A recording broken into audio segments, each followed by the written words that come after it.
Hey, in this video, I want to talk more about limits. We're going to infinity. Infinity is so cool. So first off, the thing you need to remember, the limit as x goes to infinity of 1 over x is 0. A nice way to think of this is imagine you have one keg of beer and all these people want to drink. The one keg divided by the lots of people means you're not going to get much beer. So keeping this in mind, let's look at a couple limits.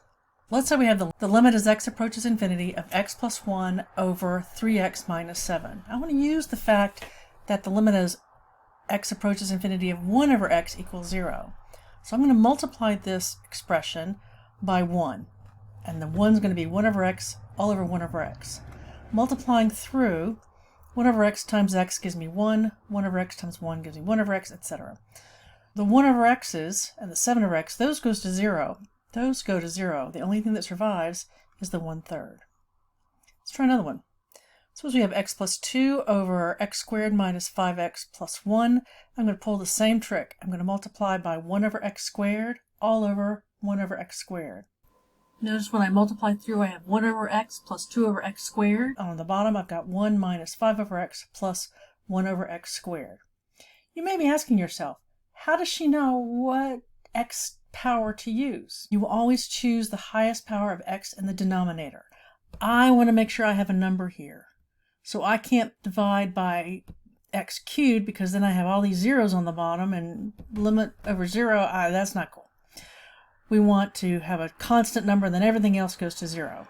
So notice here I have a 0 plus a 0 over 1 minus 0 plus 0. So the limit is 0.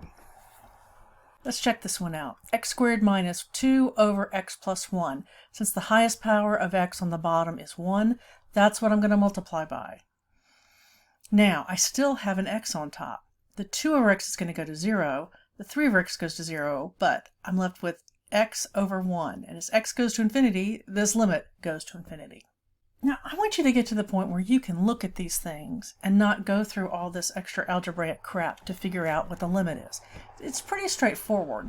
As x goes to infinity, if the top is going to infinity and the bottom is going to infinity, the question becomes which one is going faster. If the faster one is on top, you're going to infinity. If the faster one is on bottom, you're going to 0. If they're about the same speed, then you'll get some constant. So here is my theorem. Suppose I have two polynomials, f of x and g of x. F of x starts with am x to the m, which is the important part, and g of x starts with bn x to the n, the important part of g of x. The limit of f of x over g of x, well, let's see. It's going to be 0 if m is smaller than n, which means it's got a smaller degree. It's going to go slower. However, if n is less than m, that means the top is going faster than the bottom, so you'll get infinity.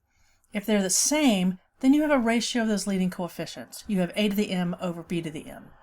Because they're going at about the same rate, so they're going to head toward those leading coefficients. What if you don't have a polynomial? That's okay. You could still talk about the degree of the numerator and the degree of the denominator, but just take the square root into account. As you go to infinity, 9x squared plus 2x minus 1 basically is the same as 9x squared. So the square root of that is 3x.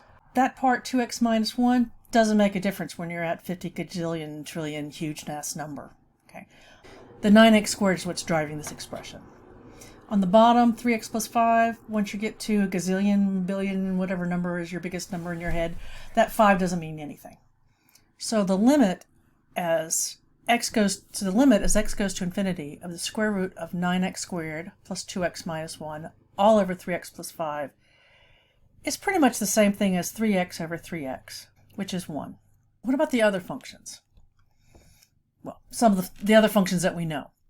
A to the x is the fastest of all the functions, and x to the n, meaning all the polynomials, that's the next fastest, and the slowest is, well, it's not the slowest. The slowest function that actually still increases is log base a of x. Now for all of these, I'm assuming a is greater than 1, because otherwise you've got 1 over a to the x. It gets weird. I'm assuming that these are all increasing functions. And what else do we have? Well, we have constants, which don't go anywhere, sine and cosine, which really don't go anywhere. They're like fish kind of flopping around in the sand. So they're slowest of the slow. So we should be able to look at these things and kind of figure out what's going on, or just give us an intuition of what to expect. So consider cosine x over x squared plus 3.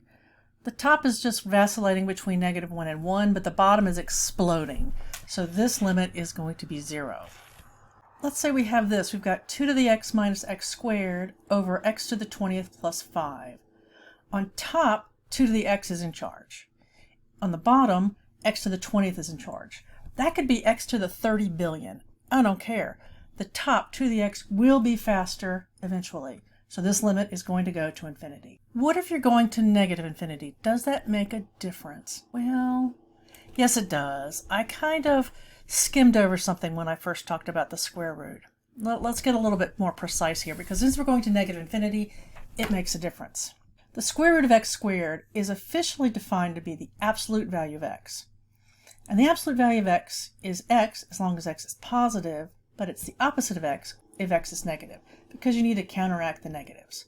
And since we're going to negative infinity, the absolute value of x will be negative x. So that means we have 9x squared plus 3x plus 5 under the radical is approximately equal to 9x square root of 9x squared, which equals to the absolute value of 3x. And 7x plus 1 is about 7x. So my limit becomes the limit as x approaches negative infinity of the absolute value of 3x over 7x. But the absolute value of 3x is negative 3x. So now looking at my leading coefficients, I get negative 3/7. The takeaway, when you've got x going to infinity and you have a ratio, you want to know who's going faster. If you have the difference of infinities, well, that's something we'll get into next time. That can get kind of funky too.